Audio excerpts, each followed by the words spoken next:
big topic here tonight, guys. Because as the quarterbacks go, so does the season for Rutgers.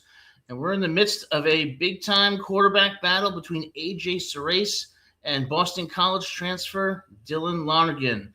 You want to give me your thoughts, any updates? What do you think? Yeah, so I'm very interested in this battle because it's two players who find themselves in a similar situation now, but had a very different path to get there. We start off with Dylan Lonergan. He's going to be a junior by opening week, much like SURACE. Went to Brookwood High School in Georgia, committed to Nick Saban's Alabama. He threw for 8,000 yards, or rather, he had 8,000 yards of offense, 72 touchdown passes, 16 rushing in high school. But at Alabama, he seldom played. He transferred to Boston College, named starter there, played 9 games, had a 2-7 record, had a 67% completion percentage, 25 yards, 12-5 ratio for touchdown interception. So it was, the record was bad, but he played well individually. So that's his story. And it's interesting because A.J. SURACE has kind of had a polar opposite story where he will also be a junior, but he's a local kid. He's from Pennington, New Jersey, not far away from Piscataway, roughly about an hour, maybe a little less than that. And he won the backup to Ethan Kaliakmanis over a Johnny Shepard, forcing a Johnny to have to transfer. And AJ was the number 29 quarterback in his class. He was the number 4 New Jersey prospect. And he was sort of hailed as the eventual successor to Ethan. And he still could win the starting job. I believe he will, but I'm not certain because we did bring in this high-profile name at quarterback. So I'm leaning more towards SURACE, but it's really freaking close to 50-50. You say that they are two different stories. I see a lot of similarity between both, with Lonergan starting off his career in the similar way A.J. SURACE did. It's just that Lonergan was able to get his opportunity and never look back with it when he took over the starting position at quarterback for Boston College. While A.J. SURACE, this is his second year, going into his third spring right now, where he's been riding the bench, hoping that sooner or later it will be his time to get an opportunity to come into games and become that full-time starter. He came into games last year, later on, especially during the non-conference schedule games such as Norfolk State, and games such as well, I think, the Howard game last year as well. So he's played late into games, but he hasn't had a chance to get that full-time opportunity. While Lonergan, he doesn't want to give up that role. And that's why I'm excited to see what camp and what spring ball is going to have for both of these QBs, because I truly believe it's a 50-50. Honestly, it could be, I would say 55-45, because Lonergan does have starting experience compared to SURACE, who hasn't been in that position of football yet throughout his college career. But for A.J. SURACE's defense, I think he has a chance of winning that starting position because he's been in the system longer and he has a better chemistry with a lot of the players that are still there. He's been with KJ Duff over the last 2 years, and he's honestly been one of the guys that's been throwing to him the most, because KJ was in the same situation as SURACE just a year and a half ago, being that guy that's just getting his opportunity late in the season. I'll tell you something, guys. I hate the Red Sox. I always have. I'm a lifelong Yankees fan. And then by extension, I really don't like Boston either. I like New York City. But nestled in Boston is Chestnut Hill, a beautiful, beautiful campus at Boston College, high academic standards. My late younger brother actually graduated from Boston College. I went up to Boston College for the Miami-Boston College game in 2001 when Miami was number 1 in the country. Boston College almost upset them. So we have Dylan Lonergan, first recruited by Nick Saban, and then transferred along with Bill O'Brien to Boston College. Bill O'Brien, of course, the offensive coordinator at Alabama. NFL head coach as well. Yeah. So let's talk about the factors. Now, I'll start out with one brief fact about similarity. Interesting. Lonergan is 6'2", 212. SURACE 6'2", 211. Interesting. Okay. So what are the factors that I think are going to influence this? Well, number one, let's look at Dylan Lonergan and let's look at his experience. He started for Boston College at Stanford, at Michigan State versus Cal, versus Clemson, versus Notre Dame, SMU, and Georgia Tech in a very close 36-34 loss. So he has the edge on experience in some big-time game. Now let's look at his stats from last year. Okay, he has his stats: 2,025 yards passing for 90th in the country, 12 TDs and 5 interceptions for a QBR of 56.3 with a ranking of 81. And those yards and touchdowns, that was in 9 games. That wasn't in 12. So when you talk about the totals, we do have to take into account that was 3/4 of the season. Absolutely. And Boston College, of course, suffered a lot of injuries. But when you get down to the game level, these 9 games, when he played at Michigan State, 34-45 for 390 yards with 4 touchdowns and no interceptions. At Stanford, he was 30-44 for 333 yards, 68.2% completion percentage, 1 touchdown, 1 interception. Against Clemson, he was 12-19 for 117 yards. And against Georgia Tech, 26 out of 40 for 362 yards, 2 touchdowns, 0 interceptions. That's just a sample. So when I look at Lonergan's experience and his statistics and generally his background, initially being recruited by Alabama, I tend to think that they wanted to get him for a reason and that he might have the edge right now. But there's some factors that favor SURACE too. You got to look at the system. So, like you said, Donovan, AJ's been in the system now for 3 years. Can Dylan Lonergan really familiarize with the system enough such that the offense is going to be able to do the things they want to do and have the options they want to have? The second thing I look at is, the relationship with the coaches. I think SURACE probably has an excellent relationship with them, and there's a reason that he was the number 2 quarterback behind Cali Kamanis. He is talented. One thing I'm not sure about is mobility. I don't know who the more mobile quarterback is, but when I look at the entire picture at this point, preliminarily, with Lonergan's experience, statistics, his talent, I have to give the edge to Lonergan, but by no means does this mean AJ SURACE is counted out. Yeah, I don't think that there's necessarily a way to tell talent disparity at this point. I think that Lonergan has showed promise and he's showed flaws as well. But what I like is that his floor doesn't seem to be all that low. He's had, he sort of seems like the safer option, I suppose, between the two.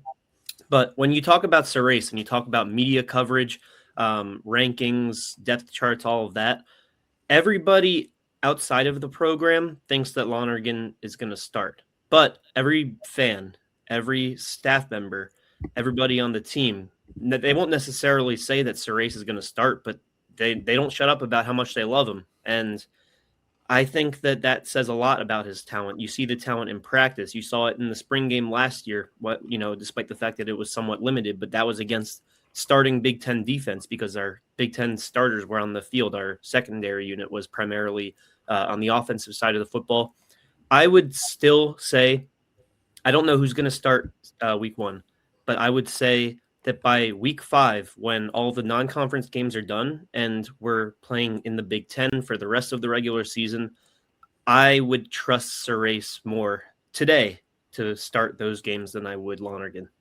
I would say I trust Lonergan more, primarily just because I know a lot of people don't remember this game, but I think it was week 11 or week 10 last year when Georgia Tech, which was a ranked school at that time, only 1 loss from NC State, went up to Chestnut Hill and barely scraped by a Boston College team that was only at that time 2 wins on the season. So Lonergan had a very good game that game, threw for 362 yards, his season high on really decent efficiency, 26 of 40 passing, 2 touchdowns. And this was against a ranked defense. Yeah. That's going to be something that definitely Shiano looked at, and I wanted to say Coach Sullivan at the time, but Coach Sullivan is no longer a part of the Rutgers crew. He's most likely, congratulations on his job working with now offensive mind Clint Kubiak out in Las Vegas with Fernando Mendoza, most likely. Depends on how the draft goes. From SURACE to Mendoza and Lonergan to Mendoza. Still kept it Big Ten. At the end of the day, kept it Big Ten. Yeah. But Lonergan Lonergan had a really good game against a ranked defense, and that's going to be something that is going to give him the edge during, I would say, conference play. When their first game against the USC, if I'm correct, their first game is going to be against USC in conference. So that's, I think, that's week 5, right? Because we have a week 4 non-conference, or am I getting that twisted? No, I think it's early. I think it's like September. Oh, it is week. Okay. Well, you're gonna have to patch up that little logo on your polo that week. As a graduate of USC, I look forward to going to SHI Stadium dressed half as a USC Trojan and half as a Scarlet Knight. But good, Donovan, I didn't mean to interrupt you. Go ahead. But yeah, first Big Ten game is USC week 3. That's going to, when week 3 comes around, you would rather have Lonergan in that style of game, knowing that he's played against ranked schools before and he's dealt with the type of intensity that those type of games bring. While AJ SURACE, despite him being in this system long enough, to Adam's credit and to what I've said before, he just hasn't been in those moments. Do you really think he's ready to be put in the fire? I wouldn't say. How do I phrase this? All right, listen to this is a home game, may I add. This is ranked school, big time school. Most likely going to have a bunch of potential NFL draft prospects at that game. A lot of scouts are going to be at that game, watching that game. And this is going to be SURACE's potentially first home start in the Big Ten. So that's a lot of pressure. I have so after week 3, we have another non-conference week 4, right? I think that's the Howard game. Yes. Okay, so yeah, that's why I say by week 5, I think we'll know. The Howard game is at home. Yeah, because I think week 4, Howard, I think both quarterbacks will play in that game, which should let you know how I feel about what the final outcome could be. But I don't necessarily think, look, when it comes to Big Ten football, even in a blowout, if you're put in as a backup quarterback, that matters. That matters because after the season, if you want to make a name for yourself in the portal, maybe get some NIL deals, you have to be marketable, not just off the field, but on it too. When you get your low leverage situations, you have to make them count. And so I think that even though SURACE hasn't been in the same situation as starting every week in the ACC, which by all means is certainly crucial to Lonergan getting this deal with Rutgers. But I still think that being the local kid, being the primary backup for Ethan Kaliakmanis, knowing that he's always one play away from starting in the Big Ten, and then having to go out there in 2 different instances and play for just under a quarter of Big Ten football, even if it doesn't affect the outcome, it affects him. And so he does feel the pressure from that. So he hasn't been in the same pressure, but he has been in pressure. You know, I'm so glad we're talking about USC. I graduated from there in 1997. I'm old, okay? When I went there in 1993, I couldn't believe it when I walked onto campus. It was so beautiful. And that song was playing. I forget by what band it was. I wish they all could be California Girls. And I realized how true it was. There's something else, though. Okay. USC is truly an outstanding program, very dynamic, especially on the offensive side. Now, when I look back to the spring game last year, I remember on one of these shows, I said AJ SURACE really carved up that Rutgers defense to the tune of over 250 yards, and he did. Then I saw the defense play, and that defense would have made me look like Joe Montana. And I don't mean to, any insults, but it was not one of their better years on defense. But I think to what Donovan is saying, when USC comes to town, when Michigan comes to town, Indiana, you're going to want a quarterback who took Georgia Tech to the wire, who threw for over 300 yards against Georgia Tech, who played against Notre Dame, who's been in those moments, and who has that talent and that in-game experience. And I think his statistics on top of that complement the experience because it shows he can perform well in those games. Now, one thing I will say also is I'm not too comfortable with a first-year quarterback without any experience going against those teams. But I'm going to say something controversial now because, Ooh, okay. when I look at should AJ, and no disrespect to AJ, he could win the job, or Dylan, see if you get why I'm asking this question. Does it concern you at all that SURACE could not beat out Ethan County Commanders for the job 2 years running? No. No, I don't think so. We brought in Ethan.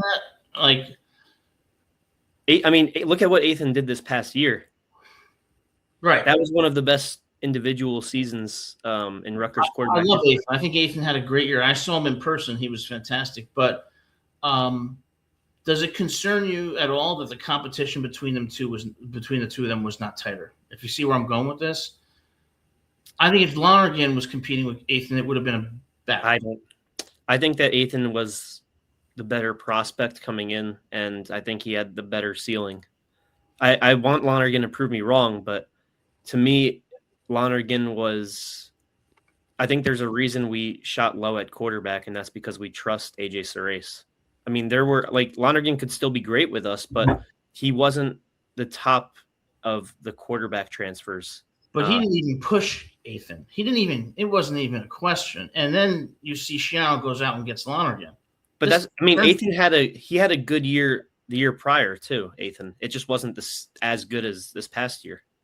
Yeah, I would say he had a decent year junior year here in 24, 25.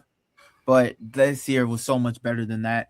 The last thing I will say about Lonergan and compared to SURACE, because I have to give proper criticism on what Lonergan lacks compared to SURACE, is just there's a difference for Lonergan being in these type of games when it's 0-0 compared to SURACE being in these games when Rutgers is already down 15 to 25 points. Look at the Oregon game, for example. The game was nearly basically done by the 7-minute mark of the third quarter.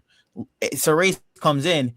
Yeah, he's getting live reps, but he's playing against Oregon's 2s and Oregon's sometimes their 3s, especially for Oregon since they like to play a lot of young guys whenever they have the chance to. That's so much different than what Lonergan was going up against starters. Going up against starters when the game is still in the balance compared to playing against 2s and 3s when the outcome is pretty much already figured out. It's a different level of intensity and just different level of game speed as well when it comes for SURACE. SURACE hasn't been in that style of football yet outside of some spring games and outside of, I would say, a couple of games earlier in the season. For sure. But to counter that, and I agree. I think it's not the same leverage, but it's not the same not the same stakes, but there are still stakes for AJ SURACE last year. And also, just real quick, he was a true freshman the year that you're referring to, Adam, when you wished it was a tighter battle. And true freshman for Rutgers under Shiano. At QB at that, they're going to sit you down. Yeah, that's not going to happen. But anyways, yeah, I digress. I just feel like if you sign a kid who's between 3 and 4, I like to call him a 3.5 star prospect. Number 4 prospect out of New Jersey in his class, top 30 quarterback in his class. Eventually, you're going to want him to play in those situations to see what he's got. So I don't know if that's going to be this year, but I do think that the quarterback battle will be all but over by week 5, and there will be someone who separates themselves. But I think that maybe besides Boston College itself, the UMass game and the Howard game, I hope those are going to be games where they both get tested. I want to ask you, Gabe, do you see any chance of SURACE playing meaningful drives or anything of that nature come week 3 against USC? I don't know. I just think that by week 5 there won't be a question of who is quarterback 1. But those 2 non-conference games, I think both of them play and maybe one each half, assuming that they are the blowouts that we hope and expect them to be. USC, I think that there will be one quarterback who is supposed to play. Majority of the game? Yes, and barring an absolute trash can of a performance, I think that it would be Lonergan that game. Yeah, so I mean, you guys are of course right that as a true freshman, he's not going to battle for the starting quarterback position. But the truth is, the year before last, Ethan had at best a decent year. Wasn't a great year by any means. AJ SURACE still didn't push him. There was never even a question about it. And I'm talking about how elite of a quarterback do we want to have at Rutgers. I would think that there would be a lot of quarterbacks in this country who would have competed with Ethan seriously for that job. And SURACE wasn't one of them. And when I think of USC coming to town, I'm uncomfortable with a first-year quarterback. But at the same time, of course, we want the best quarterback to play.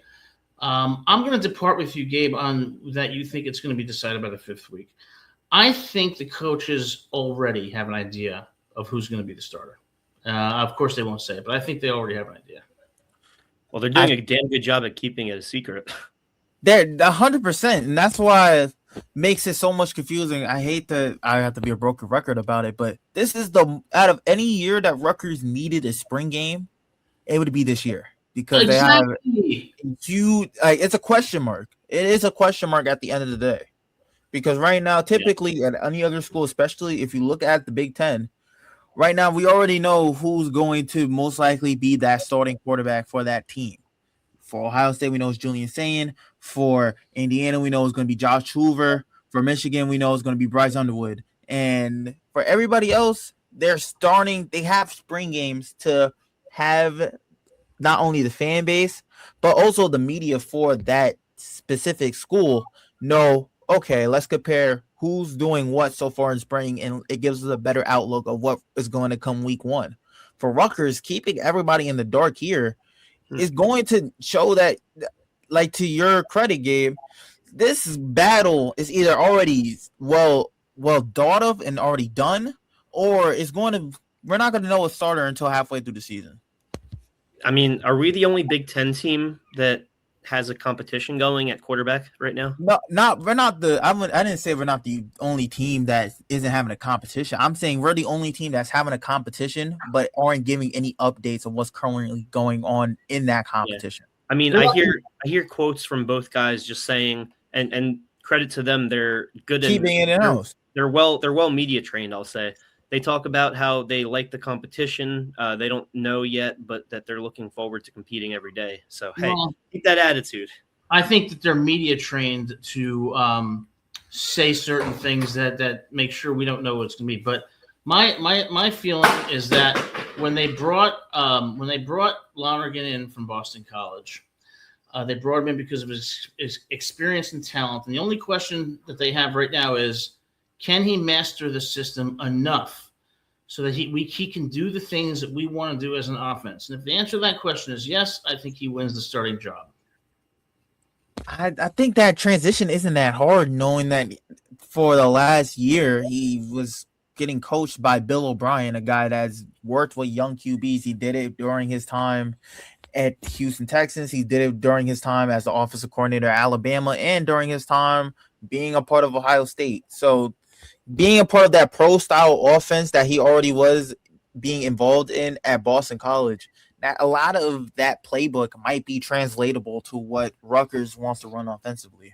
Donovan, that's exactly the question I was going to ask you, since you're the one who actually plays Division I football. How hard is it to go from, like, say, a Boston College to a Rutgers? How different is the, offensive scheme?